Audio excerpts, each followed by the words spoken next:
कार्यकर्ता सम्मेलन के माध्यम से हमने अपने सभी शुभेच्छुओं को ये कह दिया है कि दल का कोई प्रत्याशी मैदान में नहीं है और गठबंधन भी किसी दल से नहीं है। तो आप लोग स्वविवेक से, स्वेच्छा से, जहां चाहें, जिसको चाहें मतदान करें, समर्थन करें, आशीर्वाद दें। लेकिन आपकी मुलाकात विनोद सोनकर, संजीव बालियान से हुई, अमित शाह जी से भी बेंगलुरु में आपकी मुलाकात हुई। इस मुलाकात के बाद भी आखिरकार न्यूट्रल रहने का फैसला क्यों? नहीं, हम बताते हैं ना। देखिए, मुलाकातें तो सब समय, आपने जैसे भाजपा प्रत्याशी का नाम लिया तो मुलाकात करने सपा प्रत्याशी भी आए। आप भी कई पत्रकारों से मिलते हैं तो क्या उनके चैनल में थोड़ी शामिल हो जाते हैं? या हम लोग राजनीति में हैं, अलग अलग दलों के नेता, भेंट होती रहती, बात होती रहती है, संबंध सबसे अच्छे हैं। लेकिन जब तक दल का गठबंधन नहीं हुआ है तब तक एक दल का नेता दूसरे दल के मंच पे या कैसे जा सकता है ये?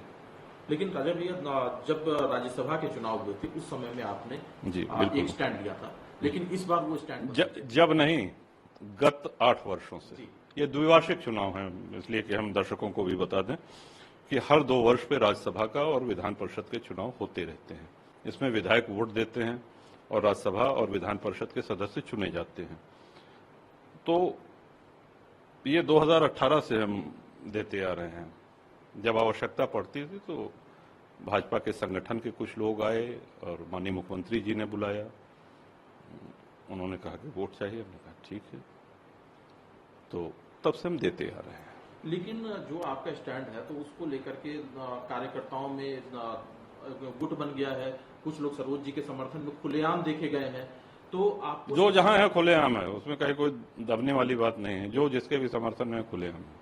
अच्छा भैया, जो आपका स्टैंड है, आप पिछले कुछ दिनों में जो बयानबाजी हुई, लगातार राजा भैया को ही देखिए, हम एक चीज ये कहेंगे कि हमारे लिए ये मैटर करता है कि हमारे समर्थक, हमारे कार्यकर्ता वो प्रसन्न हैं जिनकी बदौलत हम हैं। तो हमारे इस निर्णय का उन्होंने स्वागत किया है, वो प्रसन्न है। लेकिन जिस तरह से निजी तौर पर आपको चुनौती देने की कोशिश की गई, अनुप्रिया पटेल है, चाहे जो यहाँ से सांसद है विनोद सोनकर, या क्षत्रिय समाज को लेकर के कई बातें कुछ लोग हमको किसी ने चुनौती दी है ऐसी कोई जानकारी हमको नहीं है। और जो बयानबाजी है हुई है क्षत्रिय समाज को लेकर, उसको लेकर के कोई नाराजगी नहीं, यहाँ पे किसी ने बयानबाजी नहीं करी है। जो मोदी जी का नेतृत्व है या उनका व्यक्तित्व, उसको लेकर के आप क्या सोचते हैं? अद्भुत नेतृत्व है और भारत को बहुत आगे ले गए और बहुत से ऐसे निर्णय लिए उन्होंने जो अभूतपूर्व। कार्यकर्ता सम्मेलन के माध्यम से हमने अपने सभी शुभेच्छुओं को ये कह दिया है कि दल का कोई प्रत्याशी मैदान में नहीं है और गठबंधन भी किसी दल से नहीं है। तो आप लोग स्वविवेक से, स्वेच्छा से, जहां चाहें, जिसको चाहें मतदान करें, समर्थन करें, आशीर्वाद दें। लेकिन आपकी मुलाकात विनोद सोनकर, संजीव बालियान से हुई, अमित शाह जी से भी बेंगलुरु में आपकी मुलाकात हुई। इस मुलाकात के बाद भी आखिरकार न्यूट्रल रहने का फैसला क्यों? नहीं, हम बताते हैं ना। देखिए, मुलाकातें तो सब समय, आपने जैसे भाजपा प्रत्याशी का नाम लिया तो मुलाकात करने सपा प्रत्याशी भी आए। आप भी कई पत्रकारों से मिलते हैं तो क्या उनके चैनल में थोड़ी शामिल हो जाते हैं? या हम लोग राजनीति में हैं, अलग अलग दलों के नेता, भेंट होती रहती, बात होती रहती है, संबंध सबसे अच्छे हैं। लेकिन जब तक दल का गठबंधन नहीं हुआ है तब तक एक दल का नेता दूसरे दल के मंच पे या कैसे जा सकता है ये?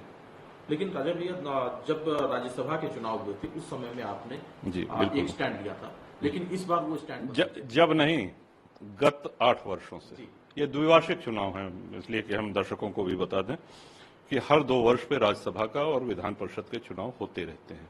इसमें विधायक वोट देते हैं और राज्यसभा और विधान परिषद के सदस्य चुने जाते हैं।